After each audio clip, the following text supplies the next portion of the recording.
This is Histories and Mysteries. I'm Ashley. And I'm Jessica. And on this week's episode, Ashley is going to be talking about the West Memphis Three. Yep. And I am going to be talking about the Centralia Mine Fire. Ooh.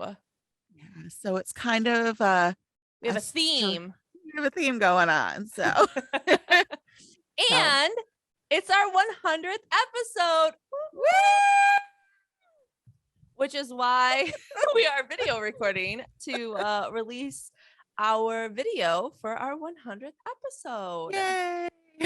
Very exciting. And we'll launch a YouTube page as well with this one. Yeah. So if you guys want to follow us there too, where ever you listen to podcasts, if you want to follow us on YouTube, please follow us. Yeah, we'll put our link in the show notes. Yeah. Yeah, so as we said, we have a bit of a Stranger Things theme.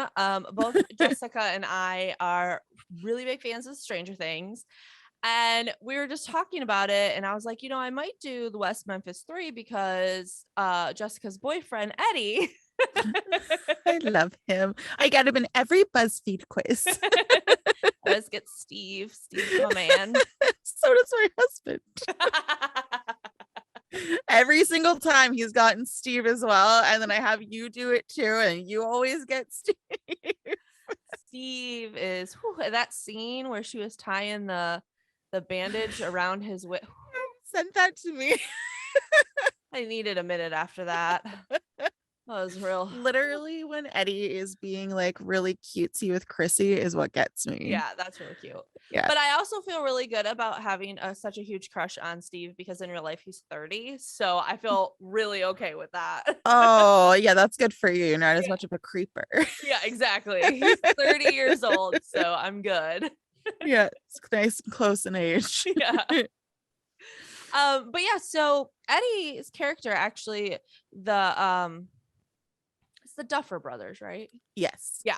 So they came out and said that he's kind of loosely based on Damien Echols, who is one of the West Memphis Three. So I thought, well, I listened to this other podcast called True Crime Obsessed, and one of the hosts, Jillian, is really good friends with Damien and his wife. And so she talks about the West Memphis Three case a lot, but I didn't really know much about it. So I was like, you know what, maybe I'll do that and we can kind of, because, Stranger Things just came out and people are talking about how he's based off of him. And I was like, I want to know more about it. So maybe other people do too. So I was kind of talking to Jessica about it. And then she's like, hey, you know what? My husband recommended this case where like this whole fucking ground opens up like in Stranger Things. Spoiler alert. We should probably put that in our show notes. Yeah, probably. So this is kind of a little bit of a Stranger Things theme that we got. Yeah, I'm actually really looking forward to hearing your story because I don't think I've ever heard of it. It's pretty sad. It's pretty sad. But I will have my unicorn cup that I will be drinking from to make it happier. So, and I'll have my signed poster from Brendan Fraser in the background to help me through. Every time I get sad, I'll just. Now, Jessica, here's a question for you. If you had to choose between Brendan Fraser. Okay. And Eddie, who would you pick? Nope. Brendan Fraser, because he's a human being and Eddie's just a character in a show. Okay, but what if Eddie was real? Are we talking about like Brendan Fraser or Rick O'Connell? Which one do you like better? I kind of like Rick better because then he'll also be on the same playing field as Eddie because they're fake characters. True. But they're from like two different periods that I love. So it's too hard. It's too hard. Like my heart, one part of my heart is saying Rick O'Connell, Brendan Fraser, because he's the OG. And then my other half is like, but Eddie. Eddie is adorable. I weirdly don't find him attractive as himself in real life as much as I love Eddie. I think Eddie's personality yes really made him. I think personally I would have to go with Rick because he's a badass, which Eddie is too, but like he's Eddie super a badass. died being a hero. A horror. He died in a horror. It's true. He was also a badass, but like Rick is like a real big badass. Like he fought a mummy and then like a demon mummy and Multiple mummies, yeah. and then a weird ass scorpion guy. Yep.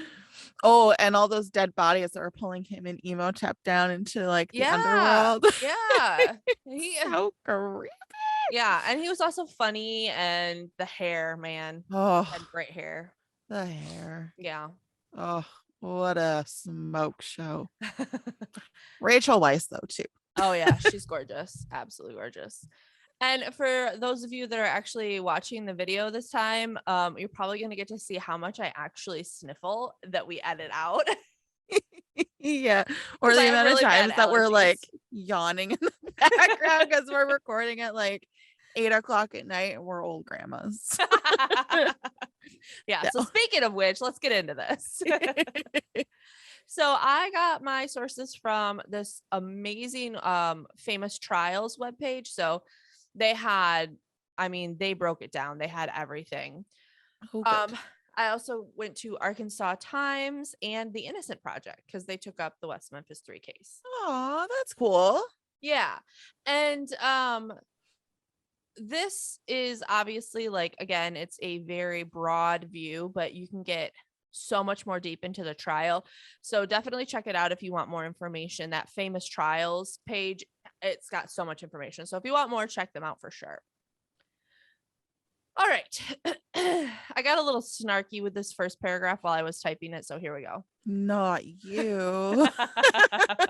Ever since the dawn of time, humans as a population have sucked.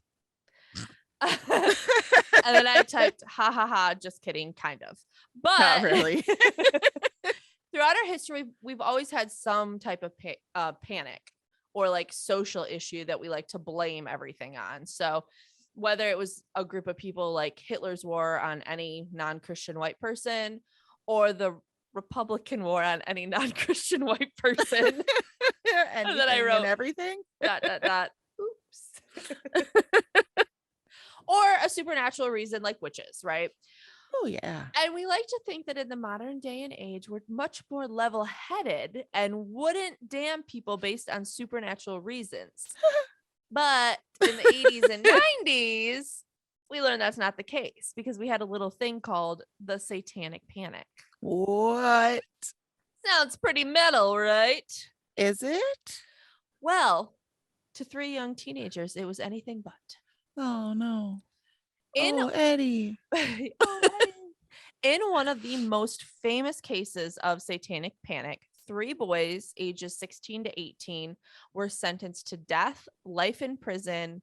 So one of them got sentenced to death, and then the other 2 got life in prison without parole on little to no evidence, and mostly based on the fact that they were goth, and therefore they must worship the devil. What? Yeah. I feel like I've heard the name, like the West Memphis Three. Mm-hmm. I feel like I've heard it like a lot about it, but now that you're saying that they're just like teenagers, I'm like, I don't know if I know what it is. But like you hear West Memphis Three a lot. Yeah. So the murder itself is actually a really sad story. So 3 young boys were riding their bikes in May of 1993. Their names were Chris Byers, Michael Moore, and Stevie Branch. Chris Myers? Byers. Oh, yeah, like Will Byers. Yeah. And they were all in 2nd grade. So how old are you in 2nd grade? Like, I don't know, 7? Yeah, like 6 or 7, yeah. Yeah. So they were all in 2nd grade. At about 8 p.m. on May 5th, John Byers, Chris's dad, called the police to say his son was missing. He said he last saw him doing some yard work at 5:30 p.m. Then 2 more calls came in. The parents of Michael and Stevie also said their boys were missing. Dana, Michael's mom, said that she saw her son riding bikes with 2 friends around 6 p.m., but he never made it back for dinner. And the third parent said that she hadn't seen her son since he had left for school. So police immediately started searching the area, but it was already getting dark and they couldn't find anything. Unfortunately, the next day, police found the bodies of the 3 boys in the local river. What? That is not where I saw that going. Well, these aren't the West Memphis Three. No, I know. Oh, okay. Yeah. So trigger warning. All of the triggers, all of the warnings. This next part is so bad that after I wrote it, I had to take a break. Oh, this is what you're telling me. Okay. Yeah. So it also doesn't help that I have a son. So this is, but okay. All 3 boys were naked. Again, remember they're 6 or 7. They had their wrists tied to their ankles with a shoestring. And Chris's scrotum was gone and his penis was skinned. They're just babies. And they did that before he died. Oh, no. Yeah. Could you even like imagine going through that and, you know, being the parent kind of on the sidelines, not knowing what happened? No. I don't know how people do it. I don't either. I wrote in here, I had to take a break. Oh, yeah, I don't. So, because of the nature of these crimes, the Satanic Panic took full force. They decided that this had to be satanic or cult ritual like because of what happened to Chris's body. And in comes the West Memphis Three. So Damien Eccles, who is the one that our Dear Eddie is based on, he moved around a ton as a kid. In fact, he had attended 8 schools before the age of 10. What? And yeah, and because of this, and probably I would assume just kind of like being behind, he was 17 in 9th grade. Oh, poor guy. Yeah, so you can imagine that all of this moving around and not being with your peers, like being a 17-year-old with a bunch of like 14 or 15-year-olds, made Damien an outcast. And he really leaned into this. He dressed in all black. He listened to heavy metal music. He wrote really dark poetry. He was also a Wiccan, which he still practices to this day. And he had a history of depression and threatening behavior. He had even spent some time in a psychiatric hospital under a suicide watch. Oh. He had threatened his ex-girlfriend and her new boyfriend. He also spent some time in juvenile detention where he bit the arm of another kid and like tried to suck his blood. What? Yeah, I just really think he was trying to play into that. Like, if I'm going to be an outcast, I'm really going to be an outcast, you know? Yeah. And he actually ended up dropping out of high school at the age of 17. So he made it to about 9th grade. Oh, poor guy. Yeah. The social worker that he saw regularly did report in her notes that Eccles told her that he might become another Charles Manson or a Ted Bundy. She did nothing about that? Well, I mean, he was already seeing therapy. He was going to therapy and seeing her. So, I mean, he was doing something about it. But he also had evil tattooed across his fingers. Oh. So he was the perfect scapegoat for the police. 100%. Yeah. They had him take a polygraph test, which he failed. And he soon became the #1 suspect, which we all know polygraph tests are junk. So they're for goobers. Mm-hmm. It honestly is like, yeah, sounding like Eddie. Yeah. Especially because he was held back and, you know, this outcast is playing into it. And then they say that he had a cult and this is kind of like culty Satanic Panic. And that's 100%. So cool. Yeah. He also had a friend who also had evil tattooed across his fingers. So he must have been in on it too, Jessica. Oh my goodness. And his name was Jason Baldwin. So he's one of the other. Same tattoos means you're together. Evil. So again, they started looking into Eddie. They started looking into Damien and Jason. And they Ew, also, Jason, boo. oh, that was the shitty kid.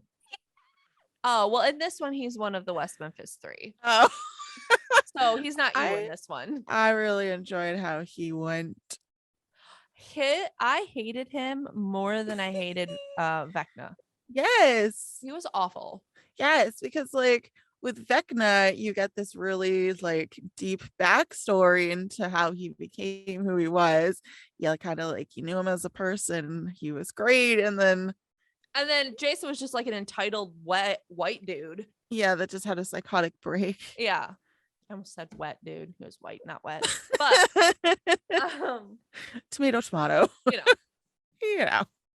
So they also stumbled upon kind of a weird witness. Her name was Vicky Hutchinson or Hutchison.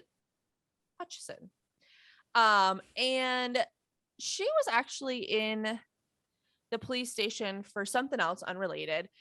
She had her son Aaron with her, and Aaron was like kind of one of the cops was kind of like talking to him, probably trying to keep him busy or whatever. And Aaron had mentioned that the three boys that had gone missing, because this was before they had found their bodies, were his like best friends. Oh. So they started talking to him about it, and Vicky said that she believed the murders were cult related, and that this boy who worked with her, worked for her, Jesse Miss Kelly, who would like babysit for her and do like lawn mowing and stuff like that. Yeah. So he hung out with Damien and had said that him and Damien and his friends and stuff would like drink blood and stuff. Oh, and this kid is like a little kid. No. This is Vicky's like employee, Jesse Miss Kelly. Oh, He would like babysit for her and mow her lawn and stuff like that. Yes. Sorry, that was No, you're fine. 5 minutes ago. Yeah. We paused for some water breaks, but so Vicky said that she would play detective and get an introduction to Damien through Jesse, so that she could kind of get the lowdown, which is weird to me. Why would you go out of your way to do that? But I'll tell you why in a little bit, Jess. Okay. I'm excited. Also, FYI, Jesse had an extremely low IQ. Aw.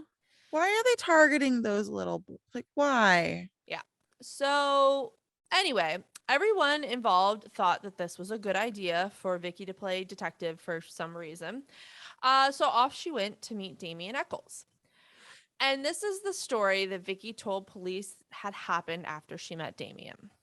She told investigators that on the night of May 19th, she and Jesse were driven by Damien in a red Ford Escort, which Damien never owned a red Ford Escort, to an espat, which is a gathering of witches.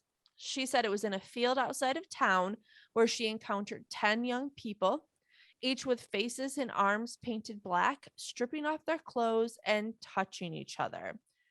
She claimed those participating in the orgy used nicknames like Spider, Snake, and Lucifer. Oh, interesting. Yeah. She said that she was offended by all the naked activity. And according to her, she asked Damien to drive her back home, and he did, and left Jesse there at the orgy. Aaron, who was her 8-year-old son, also met with detectives, and he said that him and the 3 boys that were murdered often visited Robin Hood Woods together. That's where they had originally thought the boys went missing and where the river was. And that on one visit to the woods, they saw 5 men sitting in a circle chanting and doing, quote, what men and ladies do. They had Vicky take a polygraph test, and oddly enough, she passed it. But that's quite a tale, right? Like, so After this talk with Vicky and her son, they decided to go pick up Jesse and interview him. So, mind you, his IQ was 72. The average IQ is between 85 and 115. And someone who is considered mentally handicapped has an IQ below 70 to 75. So he was Oh. on the low end of that. And Mm. police knew this, but they interrogated him anyway. Of course they did. Yeah, they interrogated him for 12 hours. And they gave him a polygraph test that he failed, but he was probably just scared and like didn't really have the mental capacity to understand what was going on. Yeah. And so over this 12 hours of questioning, they constantly were telling him that he was a liar. They were saying, there's a $35,000 reward that your family can have if you have information, if you confessed. And Jesse later on said this of his interrogation, quote, I kept telling Inspector Gitchell and Detective Ridge, I don't know who did it. I just knew of it, what my friend had told me, but they kept hollering at me. They kept saying they knew I had something to do with it because other people had told them. After I told them what the three boys were wearing, Gary Gitchell told me, was any of them tied up? That's when I went along with him. I repeated what he told me. I said, yes, they were tied up. He asked, what was they tied up with? I told him rope. He got mad. He told me, God damn it, Jesse, don't mess with me. He said, no, they was tied up with shoestrings. I had to go through the story again until I got it right. They hollered at me until I got it right. So whatever he was telling me, I started telling him back. But I figured something was wrong because if I'd have killed him, I'd have known how I done it. Jeez. Yeah, so even there with just that last sentence, if I had killed them, I would have known how I did it. Like, it's just, you can tell, like, he's just not mentally capable of this. No, not at all. Yeah. He also told the police that the murders happened during the day, but they actually happened at night. So there was like a lot of things that he was just trying to like tell them what they wanted, but he wasn't getting the details right because he didn't do it. And but once he finally got the details right, they taped his confession. And that was enough for the detectives to go arrest the two other boys. After this, to secure more evidence, police went back to Vicky's son Aaron and asked him more questions. And this time his story changed. Of course it did. Yeah. Remember, Aaron's 8, Yes. so he's like, this whole thing's stupid. But anyway, so now he said that he saw the three boys murder the kids. He said he received a call the night before the murders from Jesse Miss Kelly, inviting him to bring his 3 friends to the woods the next day where they would all do something. Once there, Aaron said Jesse, Jason, and Damien slapped his friends. Aaron said, I ran and Jesse caught me. Then I got away and he caught me again. He tied me up. I stayed there for about 40 seconds and got untied. Asked by Gitchell how he was tied up, Aaron said, oh, with a rope. Aaron said they couldn't hurt me because I kicked every one of them with a foot. What? Meanwhile, he said his friends got stabbed and then had their clothes pulled off. Then he said they cut off the private spot. And from a distance, he watched as the 3 teens raped Michael, Chris, and Steve. Oh my goodness. So he is obviously also getting details wrong. Yes. So with all of this evidence that they have, the many piles of evidence. many evidence piles, off they go to pretrial. So in the pretrial, the judge ruled that Jesse would be tried separate from the other boys, but that all 3 would be tried as adults. Why? I think because Jesse confessed. And I think that his confession, he wasn't the one that actually murdered them. I want to say. He was kind of like the jumping off point. Yeah, I think so. Yeah. So Jesse's trial was first. Prosecution tried to explain away the inconsistencies in his stories by saying that it was because he was trying to minimize his role and that he was just as equally guilty, but that's why he was inconsistent in his story, because he was kind of lying. He then interviewed the parents of the 3 boys that had been murdered. He showed the horrible pictures of the murdered boys. And I mean, this is a heart-wrenching case. So with all of this, the jury probably wanted them to be guilty, so that the killers of this horrible case were caught. Yeah. And, they ruled with emotion over facts. The detective said that Jesse was very relaxed during his interrogation, and then they played the tape for his interrogation. And when they asked about Jesse's confusion, like the errors in his story, he's like, oh, he just got confused was all. And I bet he was very relaxed because, again, he wasn't mentally capable of understanding the gravity of the situation he was in. Yeah. So police didn't call Aaron, their eyewitness, to the stand. Well, why wouldn't they?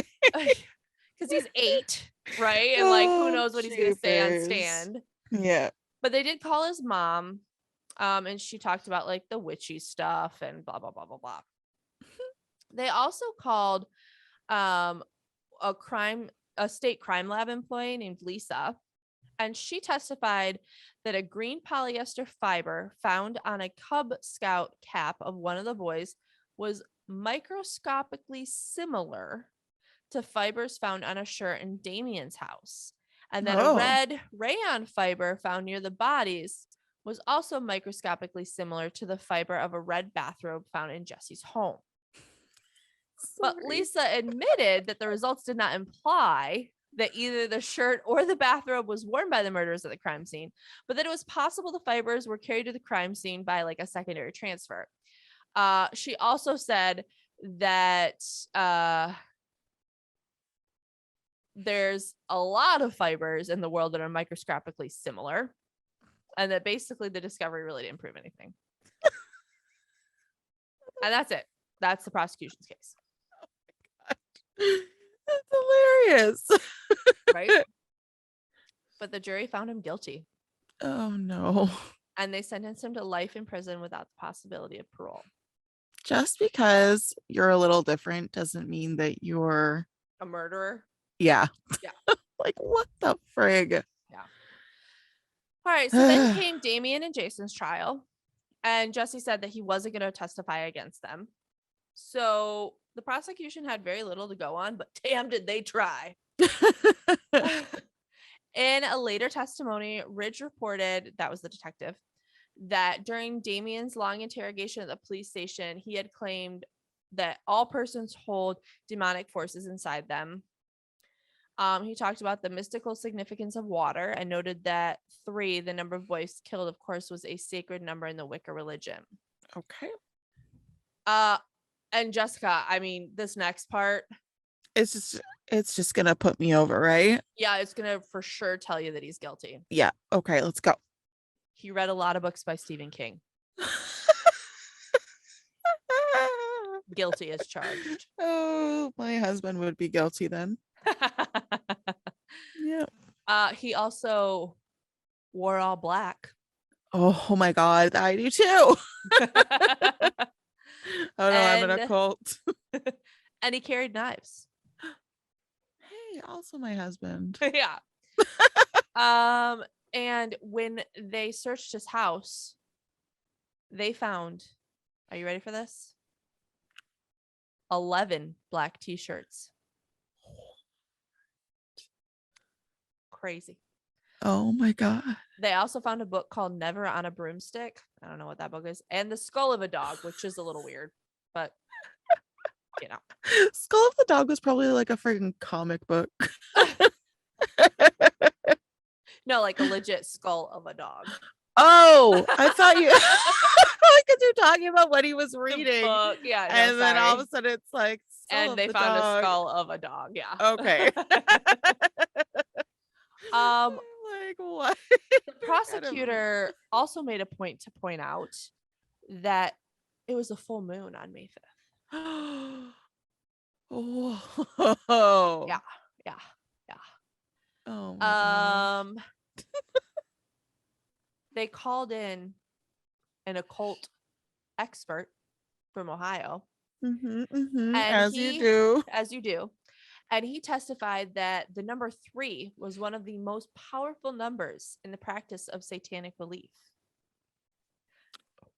When he was cross-examined, they were like, doesn't 3 also have a special significance in the Christian religion? Because it does. Father, Son, Holy Spirit, right? Yeah. And the occult expert said, I cannot make that statement. That's literally what you're there for. Right. So then they asked him the significance of sucking the blood. And the cult expert said, blood is the life force. And usually they prefer to have a child that is young, very young. And the younger, the more innocent, the better the life force. Oh, okay. They also called a guy named Michael Carson to the stand, and he shared that he was in juvenile detention with Jason. And he said that Jason admitted to him that he had dismembered the kids and sucked the blood from the penis and the scrotum and put the balls in his mouth.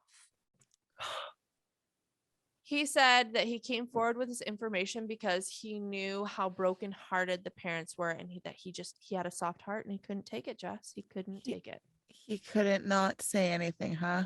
He could not. What a little turtling. They also had 2 girls who were at school said they overheard Damien confess to murdering the 3 boys at a softball game. So I do have to say here, if I was on a jury, right, and you told me that 3 people said that they had heard them say that they did it, I might believe it. The only problem is they don't have any other evidence. That's all they have. Yeah, it's just hearsay, right? Exactly. Like, yeah. I might believe it, but there wouldn't be enough evidence to convict them. Yeah. Which I don't believe it. I don't think these guys did it at all. But if I was on the jury and I heard only that, especially back then too, right? Yeah. Because this was like in the 60s or 70s, right? So 90s. What? Oh yeah, 1993, the year I was born. Yeah. I just always thought that Satanic Panic happened way earlier. 80s and 90s. Oh. Yeah. I said that in the very first sentence of my story, Jessica. That was however long ago it was. I heard you then. And I just have to keep moving that information out to make way for all the other information exactly coming in my brain. So there was widespread criticism of how the crime scene was handled. The defense attorney said that there were tons of errors at the crime scene. They said it was, quote, literally trampled, especially the creek bed. They said that the bodies had been removed from the water before the coroner even arrived, like quite a while before the coroner arrived. So that kind of messed with a lot of things as well, because they were exposed to sunlight and insects. Yeah. The police, they found a floating shoe, and they didn't call the coroner for another 2 hours. But just from a floating shoe, I don't know why they would have called the coroner, but that was something that. Well, unless it was, I don't know. Yeah. I had an idea and then the idea sounded stupid in my head, so so it doesn't get to escape my mouth. Okay. They also said that they didn't drain the creek in a timely manner. And there was a small amount of blood found at the scene that they had never tested. What? So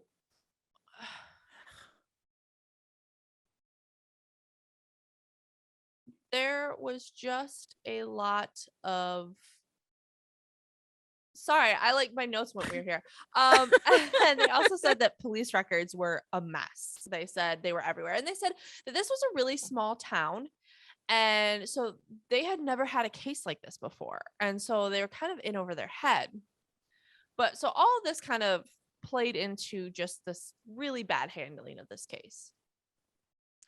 But unfortunately, after all of that, it didn't matter. Both the boys were found guilty. Mm. Jason was sentenced to life without parole, but Damien was sentenced to death by lethal injection. Why? So they made this decision by listing the boys' pros and cons. The one time a pros and cons list isn't helpful. Welcome. Right. So they listened to a ton of testimony, and then they went back in and they made the pros and cons list for both Jason and Damien. Jason had several pros, such as he stuck to his story, he exhibited remorse, he was in school, he got cons for being Damien's best friend. So rude. I know. His jailhouse confession, his low self-esteem, that he supposedly frequented the crime scene. But poor Damien only got pros for being intelligent and manic depressive. That's and for having a loyal family. Yeah, I don't. And sticking to a story. But he had a really long list of negatives that included satanic follower, even though he was Wiccan. Poor guy. Not satanic. Yeah. Manipulative, dishonest, weird. Hey, I've been called weird. Right? He had something to gain. He blew kisses to his parents. Aww. He had inappropriate thought patterns. And so he had all these negatives. So that's why he was sentenced to death. That's so mean. I know. So obviously they immediately appealed this to the Arkansas Supreme Court. But the Arkansas Supreme Court upheld the convictions of all three boys. But their story's not done here, Jess. Oh, good. In 1996, HBO released a documentary on their case called Paradise Lost: The Child Murders at Robin Hood Hills. And it did not paint the town in the best light. No. It said basically the quote was, it was a hellhole. And it was blinded by satanic cult fantasies.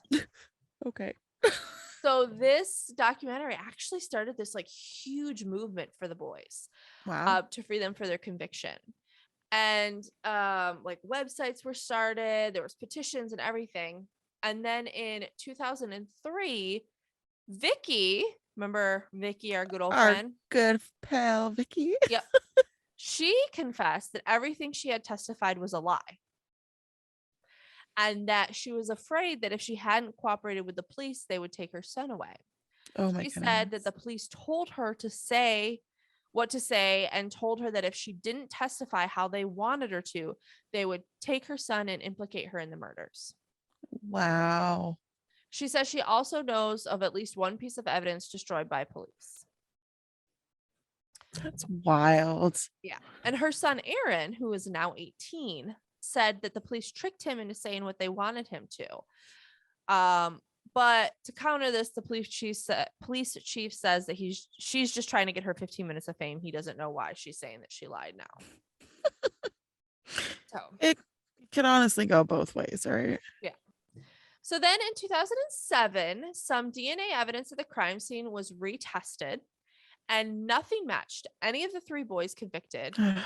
But it was found to be, quote, not inconsistent with Stevie's stepdad. Oh. But this new evidence was not enough for the judge to grant a new trial. What? So they went back to the Supreme Court. Finally, on November 4th, 2010, the Supreme Court said, yes, you should get a new trial. And prosecution offered the boys what is called an Alford plea. Do you know what that is, Jess? I do not. So according to newsobserver.com, an Alford plea is a guilty plea in which a defendant maintains they're innocent and does not admit to the criminal activity they are accused of, but admits that the prosecution has sufficient evidence to persuade a judge or jury to find the defendant guilty and thus agrees to be treated as guilty. Why would anybody sign that? Well, if they did, they would get time served and be released from jail. Oh. So it's kind of like, yeah, stick to your guns or do you get out of jail? Yeah. I don't know. What would you do? I'd probably get out of jail. Yeah. Yeah, I'd probably take the plea. Yeah. Yeah. I don't know. But all three had to take the plea. This was the catch. One of them couldn't do Oh. it. All three had to. Oh, why do they always do that? I don't know. And this is what Damien Oh. had to say about waiting to find out if Jason would take it. The prosecutor wanted all three of us, Jesse, Jason, and me, to take the deal, or there would be no deal. Over the years, Jason had grown to love prison. His circumstances were not the same as mine. He had a job, he had befriended the guards, and was actually looking forward to next year in prison school. Jason had also said previously that he wasn't willing to concede anything to the prosecutors. I understood that with all my heart, and I knew he still believed that he would be exonerated one day and walk freely through the prison gates. But the state was too corrupt to ever let that happen. I was trapped in a nightmare, chained to someone I couldn't communicate with. I paced back and forth in my prison cell, 2 steps to the door and then 2 steps back. Over and over, I paced at all hours of the day and night. I couldn't sleep. I couldn't eat. I couldn't read. I couldn't even sit still. I wept. I cursed. I raged. To see home so close and yet still beyond my reach was pain beyond articulation. But Jason took the plea. Oh. He said he did it for Damien. Oh. And the 3 were free to go. So Damien Eccles now lives in Salem, Massachusetts with his wife, Lori. Oh. Jesse Miss Kelly is really maintained a low profile. He works in West Memphis, but he doesn't really talk to the media at all. Jason Baldwin, who taught classes to other inmate prisons, helped produce a feature film about the West Memphis case called Devil's Knot, starring Reese Witherspoon and Wow. Colin Firth. Oh. He said he says he likes to work on behalf of the wrongly accused and hopes to attend law school. Oh. He said, quote, "We all lived through this horrible time in our own way and got through it differently. So now I guess all have a different way of healing." And Damien Eccles is actually, he's still a practicing Wiccan, and his website is like Damien Eccles Magic or something like that. And he is also an author and I think a director maybe, and he's friends with like Johnny Depp and stuff. Wow. Yeah. That's so cool. Yeah, and they actually recently petitioned to the state to have the shoelaces that the boys were tied with tested for DNA evidence using this new technology that we have that they didn't previously have. And they are currently waiting to see if they will test it or not, because they're hoping to, find who actually did this. Yeah, that would be so cool. Yeah. So, and I think actually, where's my phone?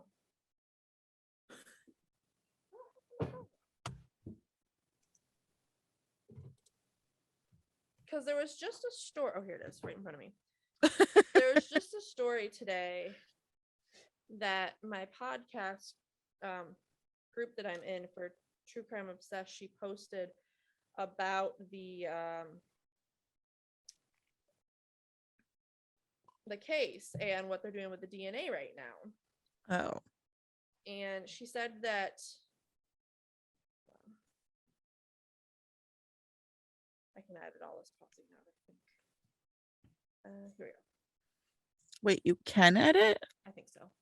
Oh, cool. So she said, this article said that a judge denied their petition to test the new DNA evidence just over 2 weeks ago. But, that's right, I do remember reading this. But she said the judge who denied it said that they denied it because Damien had petitioned them to retest it based on habeas corpus, which is the law for this process. Yeah. But the judge said that habeas corpus can only be enacted if you are under the custody of the state, which Damien is no longer. But Damien is saying there's 3 stipulations for habeas corpus. 2 of them you have to be under custody of the state. 1 of them you do not.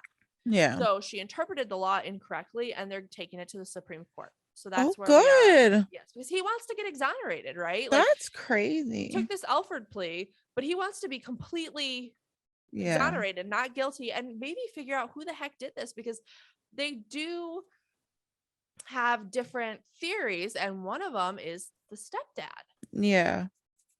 So it'll be interesting to see where this goes. And I hope, I don't understand that, because if you have new DNA or new DNA testing, when you want to get it done to get justice, you know what I mean? Exactly. Yeah. So Yeah. That's frustrating. yeah. So that is the story of the West Memphis Three, and who Eddie was kind of based on. I love it so much.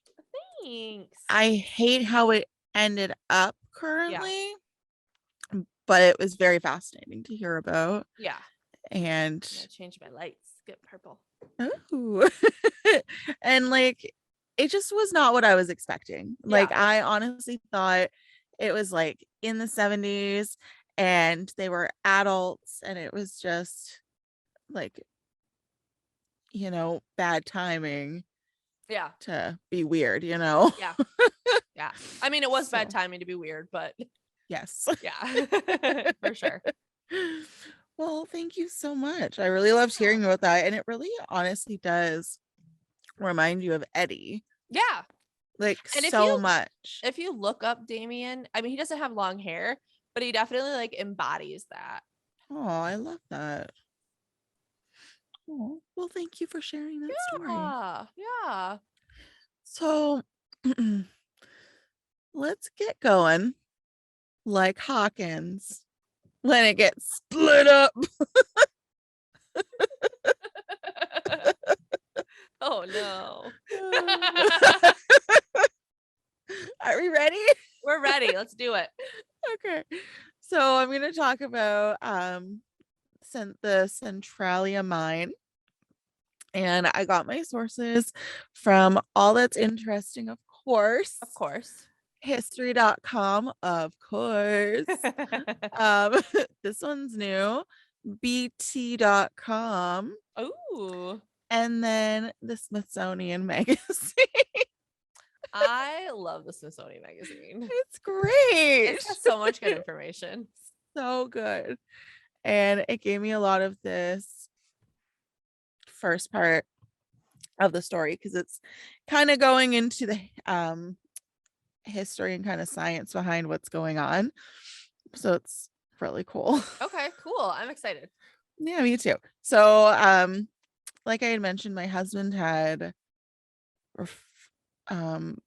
suggested this story to us because we were in the middle of watching Stranger Things and he is like, oh, this reminds me of this, you should do that. And then Ashley was talking about the West Memphis Three and I'm like, oh, this is an idea I had. And then we like converged our idea and this is what we came up with. Yay. So thousands of coal fires are burning around the world, right? Mm-hmm. They once started underground fires and they're nearly impossible to reach or extinguish, which really just starts to endanger all the towns and roads that are above it. And this also pollutes the air and soil, and it's potentially worsening global warming. Cool. Yeah. So blame this, not mercury. Mines expose coal beds to oxygen. Human-caused fires or spontaneous combustion provide the spark. Wait, why Mercury? Mercury's in retrograde. Oh. Okay, sorry. Go ahead. I was like really thinking hard on that one. I was like, I don't get it. Damn, I was like, I thought that was so clever. It was. I'm just stupid. I'm glad you said it. Just kidding. Oh my goodness. The United States, which has the world's largest coal reserves, is home to hundreds of fires stretching from Alaska to Alabama. Is that far? Yes. Okay. That's like this. What? Like complete opposite sides and like completely north to south, basically. Oh, okay. Okay. So literally like us. Awesome. I thought you said like this, and then I just saw you pointing at your microphone. Just like this, Jessica. Oh my goodness. All right, so far. Pennsylvania is the worst affected state, and it has at least 38, which is a Wow. small number when compared to China and India, where poverty, old unregulated, oh my goodness, old unregulated mining practices and uncontrolled development have resulted in waves of Centralias. It's a global catastrophe, they What's a say. Centralia? It's the name of the town I'm going to talk about. Oh, okay. Yeah. So it's kind of just basically referring it to what happened in this town. Gotcha. Some of the underground fires are caused by natural causes. When coal, which has been exposed at or near the surface due to erosion, combines with oxygen, a chemical reaction occurs that then produces heat. Low grade soft coals, which are crumbly and low in iron and carbon, I guess. Don't know why I combined the words.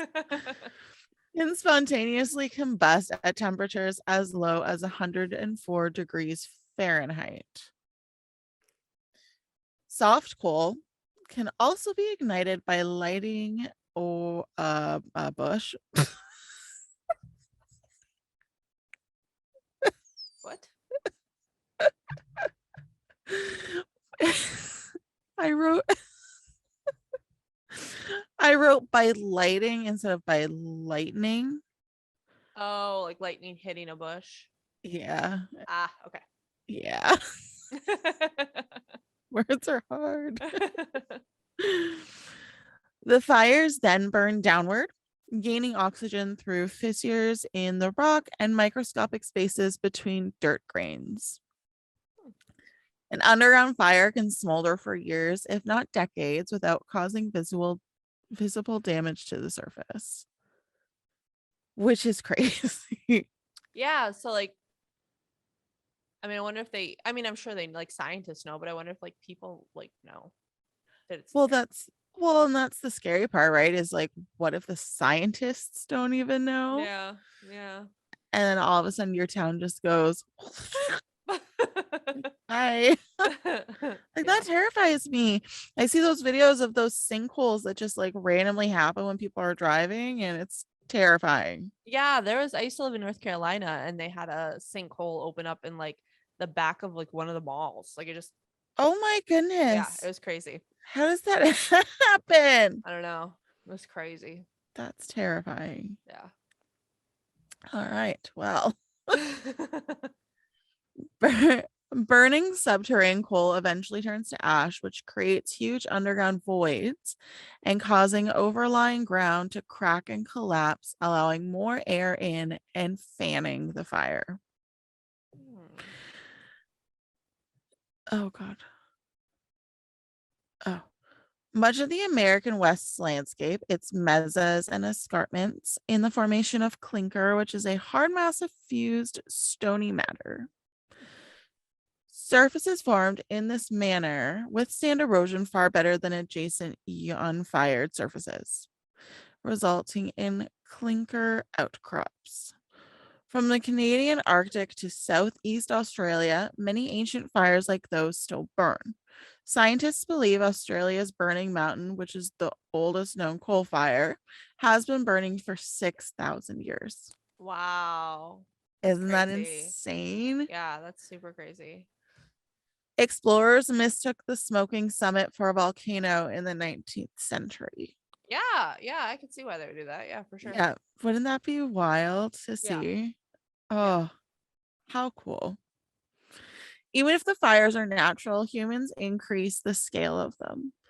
As it accelerates toward industrialization, China, for example, sources about 75% of its energy from coal.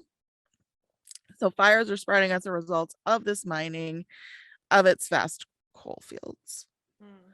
Estimates vary, but sometimes some scientists believe that anywhere from 20 million to 200 million tons of carbon dioxide are produced there each year, which equals to about 1% of the total carbon dioxide produced by fossil fuels burned on Earth. Wow. Like, holy crap. Yeah. Another human intensifier, rural Chinese people hand dig household coal from hundreds of thousands of surface locations before abandoning it when the cavities become too deep.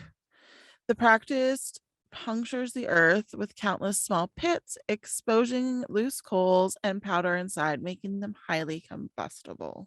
Hmm. Mining is not the only human intensifier of the fires. In Indonesia, huge tracts of land once covered by rainforest and underlain by near surface coal is fast being logged, then cleared for agriculture, which I don't know if that's safe. Yeah, I don't either. The preferred method, though, is fire. The practice has ignited perhaps 3,000 coal fires since 1982, destroying houses, schools, and mosques. Wow. Heavy smoke carpets much of Southeast Asia, blocking out sunlight and causing crop failures, as well as reducing visibility. In at least one case, triggering an oil tanker collision. Oh, wow. And the smoke is also implicated in an epidemic of asthma. Ooh, yeah. Yeah. In the early 20th century, Centralia, Pennsylvania had 2,500 citizens and 14 operating coal mines. Wow, that's a lot of coal mines for like not a Yeah, lot of people. I know. But yeah, basically Yeah. be employing the whole town. Yeah, for sure. Oh, goodness gracious. But by the 1960s, the boomtown era had ended and the majority of the mines had been closed, obviously. Mhm. Centralia was still home to over 1,000 people, and it was far from going extinct. That was until the coal mine fire broke out. Ugh. Like, this is one of my worst nightmares. Centralia's rough and tumble people and seedier side were defined by mining. Members of the Molly Maguires, which were it was a secret society Hmm. that originated in Ireland and then traveled to American coal mines with Irish immigrants, Interesting. lived in the town during the 1860s. Isn't that cool? That is really cool. I kind of want to do a story on the Molly Maguires now. They sound like badasses. Yeah, you should. That sounds interesting. They're thought to have carried out a string of violent crimes in Centralia in the late 1860s. The Molly Maguires were accused of everything, including the murder of the town's founder, Alexander Ray, and the death of the region's first priest. Dun dun dun. Kind of sounds like our guys, right? Some believe that the Mollies were guilty, while others claim that the Mollies were framed by owners of the mines who feared that the members of the Mollies and other organizations would organize the mine workers into unions. Oh, okay. I could see either one of those. Yeah. The crime wave eventually came to an end following a ruthless attempt to control the Mollies and the execution of some of the gang's alleged leaders in 1877, which is so long ago. Yeah. In 1962, a fire that began in a landfill quickly spread to the intricate coal tunnels that coal miners had built thousands of feet below ground. And despite numerous attempts to put out the fire, it caught a coal seam and continues to burn today. Wow. Yeah. The federal government even withdrew the town's zip code in the 1980s when Pennsylvania ordered everyone out so that the town's buildings could be destroyed. Wow. So it no longer has a zip code.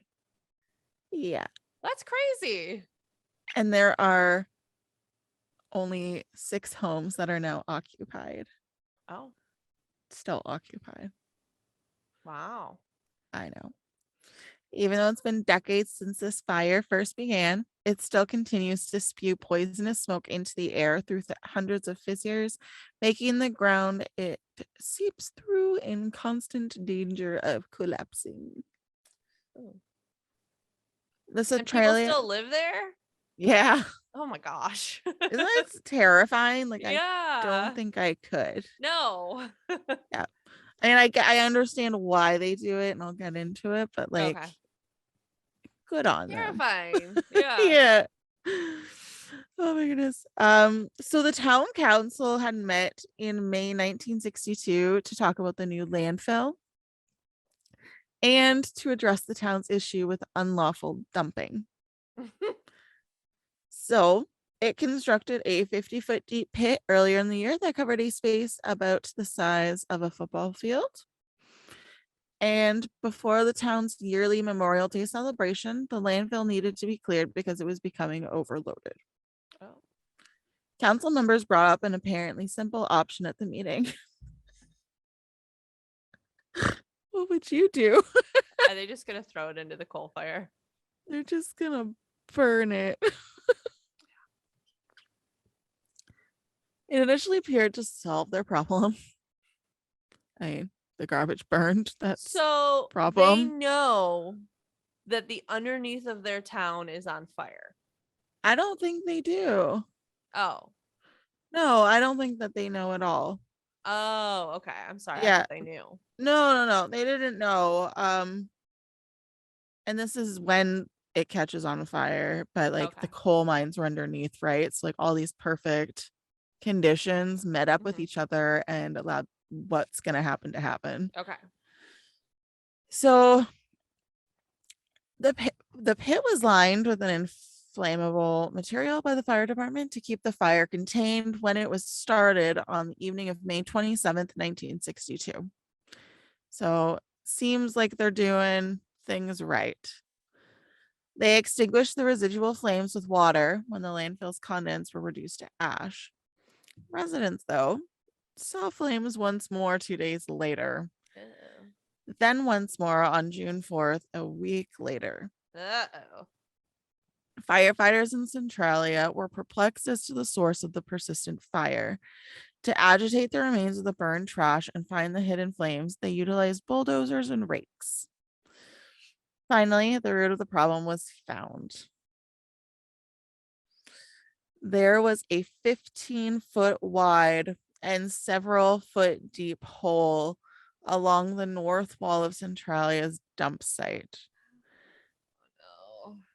The gap had been covered by waste, so it wasn't filled with a fire resistant substance. Oh no. Yeah. Additionally, the hole offered a direct route to the maze of former coal mines upon which Centralia was constructed. So it really was just like the perfect storm. Yeah. Residents soon started to complain that unpleasant odors were invading their homes and places of business, and they noticed smoke was pouring out of the ground near the landfill specifically. A mine inspector was called in by the town council to examine the smoke, and he found that the amounts of carbon monoxide in them were indeed suggestive of a mine fire. Mm. They informed the Leahy Valley Coal Company, the LVCC, in a letter that their village was being destroyed by a fire of unknown origin.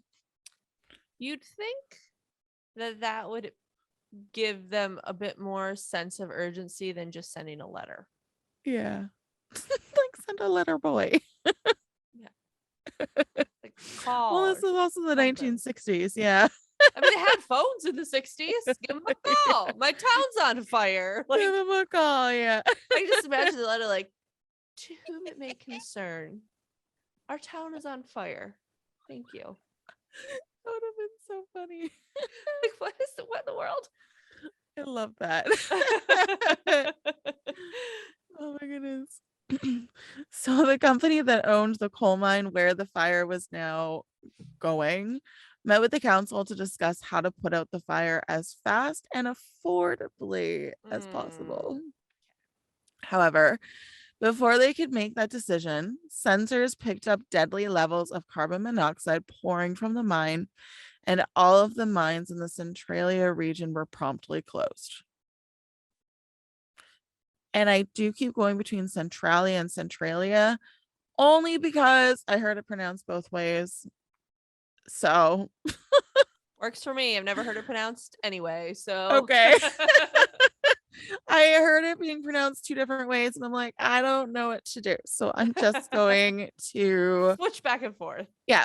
Yeah, perfect. Exactly. Oh my goodness.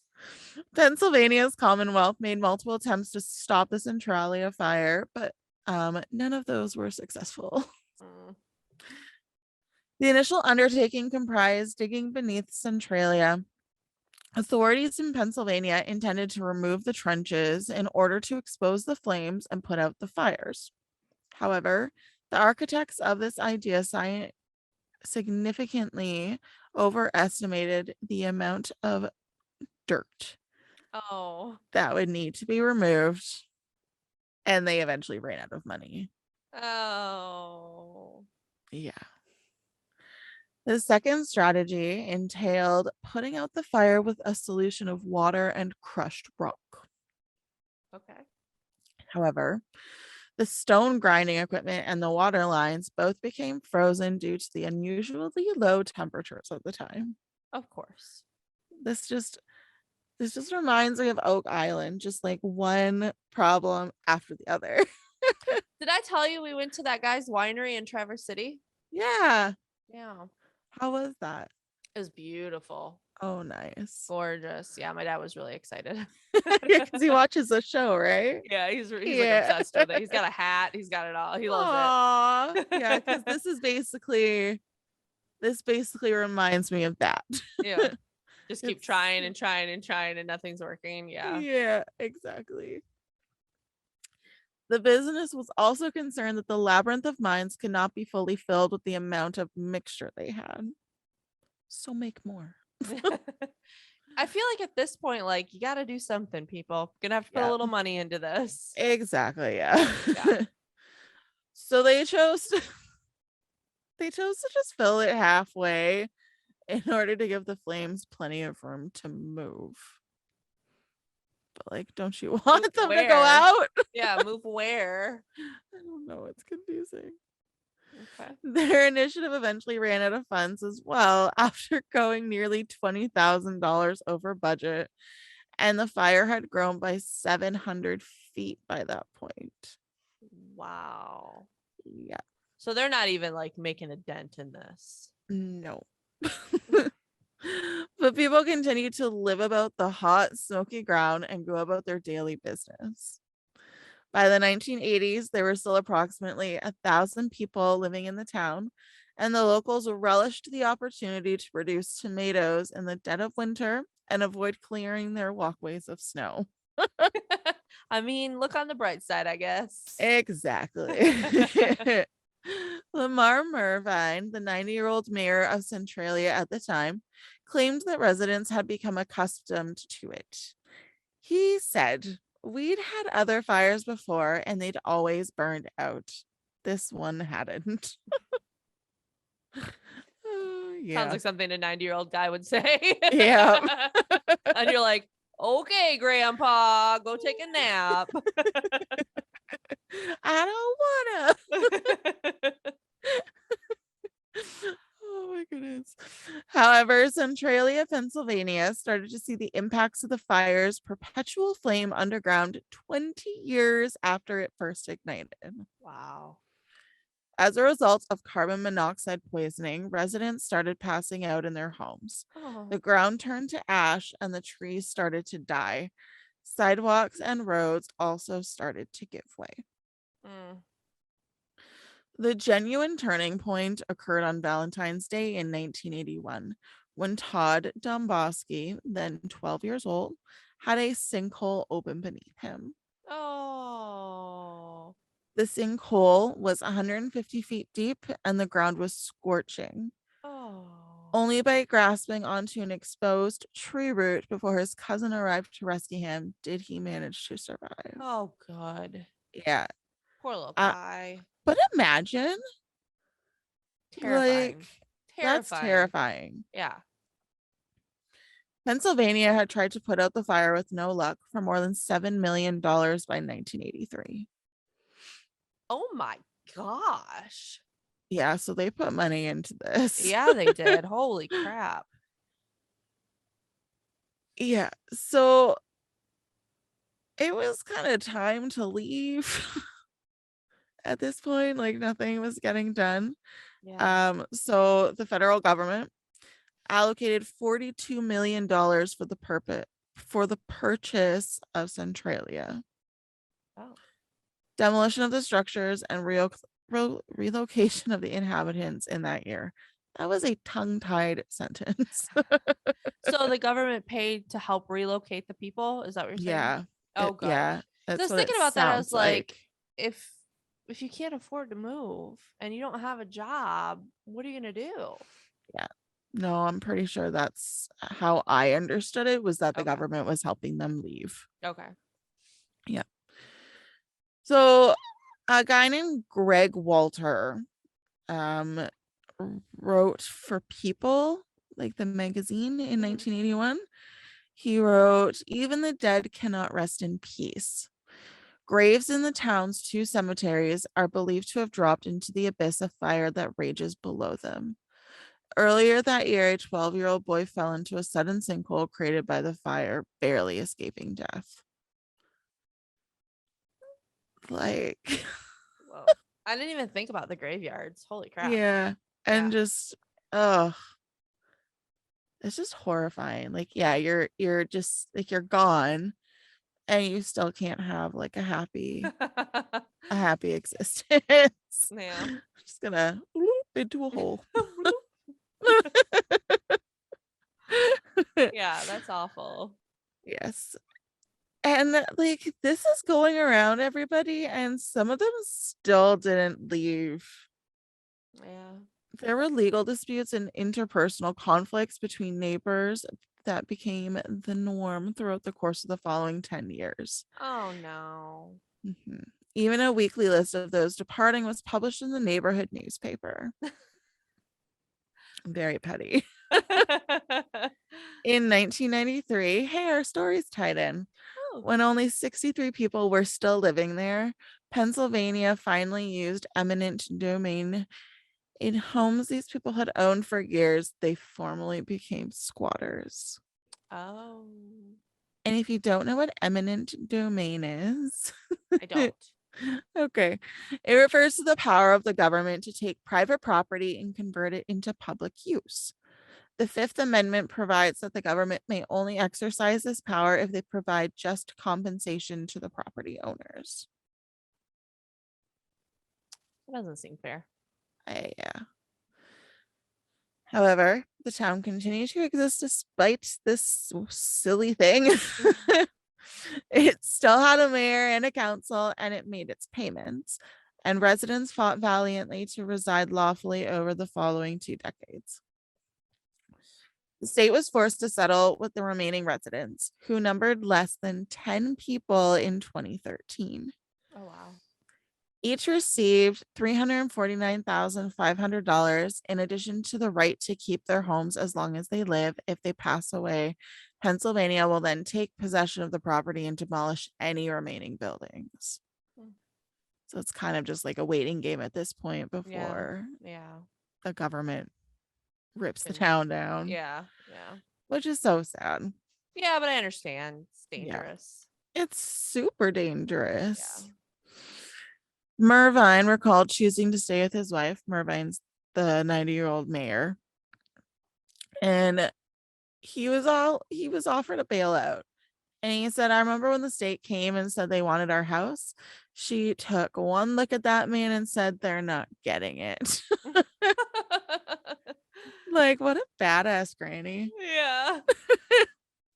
"This is the only home I've ever owned and I want to keep it," he said. He died in 2019 at the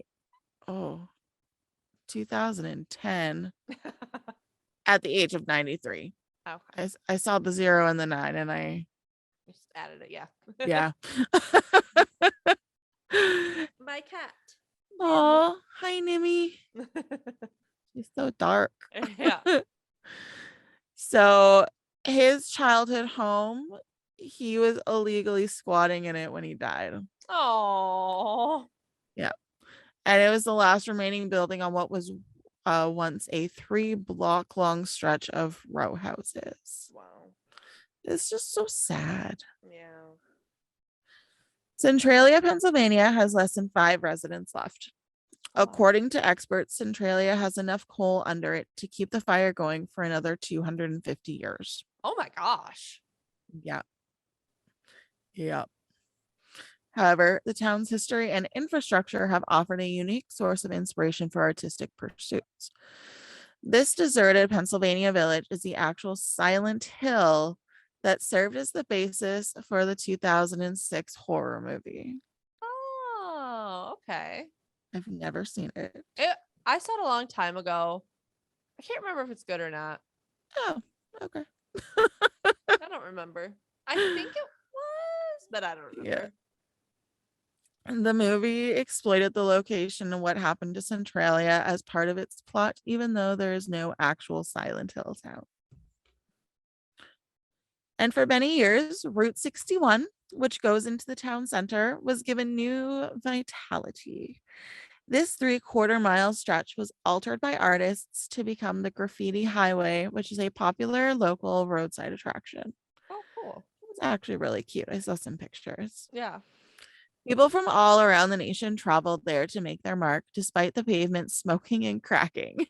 Oh, jeez. By the time a private mining firm bought the property and filled the road with dirt in 2020, the surface had almost entirely been painted. Wow. Just so cool. Yeah. Today, it's better known as a destination for travelers hoping to catch a sight of one of the poisonous smoke plumes rising from the ground, where a once bustling main thoroughfare was lined with long gone shops that surrounded forest creeped in on. Mm. People have called it a ghost town, but I look at it as a town that's now full of trees instead of people.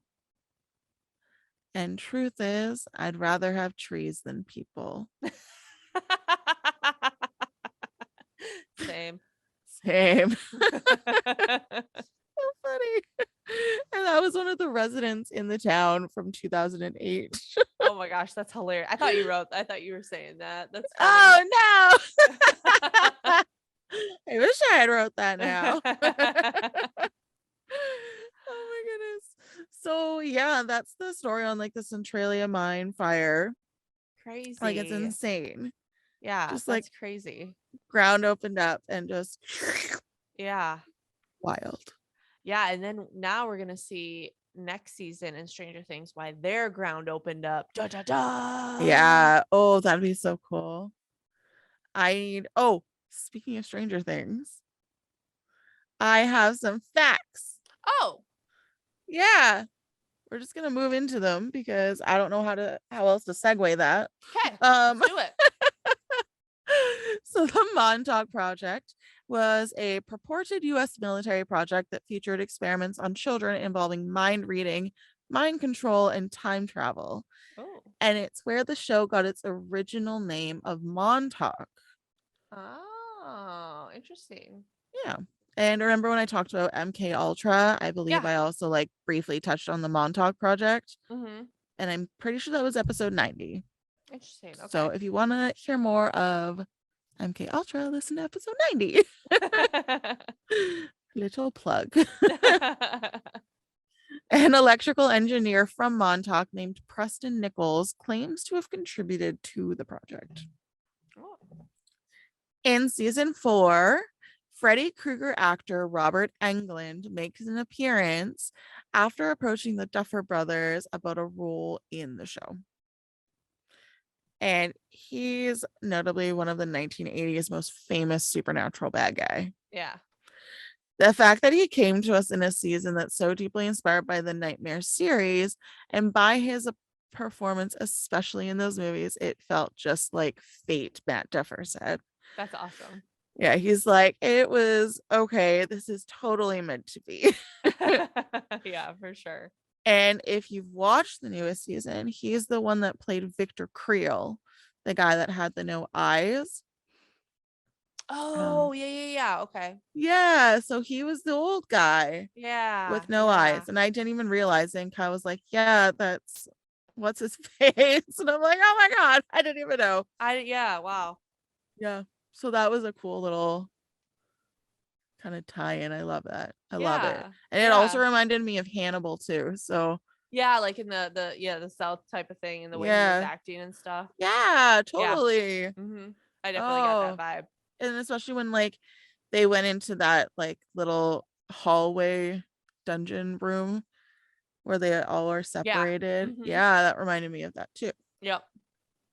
So yeah, I thought that was really funky. Yeah.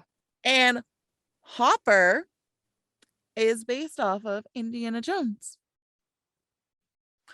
There's a hat scene in season 2, and both characters have a similar disheveled heroism and drawl. Okay. And David Harbour, who plays Hopper, he grew up in the 80s and was a huge fan of the character and claims to have seen Raiders of the Lost Ark 13 times in theater when it first came out. Aww. It was really cute. Yeah, I love that.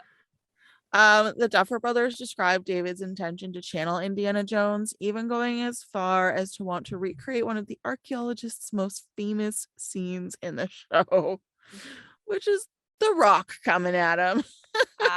Yes. And they weren't sure if he was serious or not about wanting to do that. I bet he was. Oh, probably. And the last fun little fact I have, Billy Hargrove, who first appeared in season 2 and became the villain, the hottest villain ever. He's a wild card, and the guy that plays him is Australian. Oh. And his name is Dacre Montgomery. Dacre. Interesting. I like that name. Isn't it a cool name? Yeah. I love the name Dacre. Yeah. He seems to be kind of like just as wild and like fun as Billy. That's fun. Yeah, just obviously not as like sadistic and horrible. Yeah. I would hope not. Yeah. He did an audition tape for the show. And he channeled Kiefer Sutherland in Stand By Me in his audition tape. But we also see him dancing in a thong to Come On Eileen. And I can link the YouTube video as well. Okay. If you guys want to watch it, because it was actually so good. Yeah. And he literally sounded like Kiefer Sutherland. Oh, that's funny. It was so good. And Yeah. then him dancing shirtless is like for 2 seconds at the end. It's honestly never not bad. much. Yeah. So I thought those were fun little facts that didn't have a dark and twisty history. So that was cool. Yeah, I love it. I love it. You got a joke for me? I don't. Do you have one? I don't.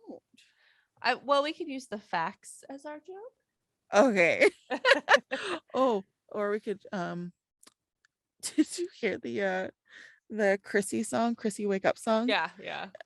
So good. It was stuck in my head literally from the moment I woke up yesterday all day long. It's been stuck in my head just like I on can't get repeat it out. for a couple days. It's so funny, and like the way that they totally remade Separate Ways, just like with the different bass beats. I'm obsessing over that song right now.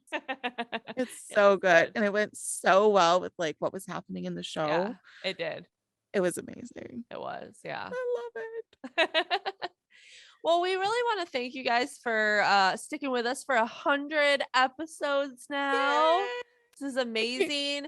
When we started it off, I don't know that I ever thought we would get to 100.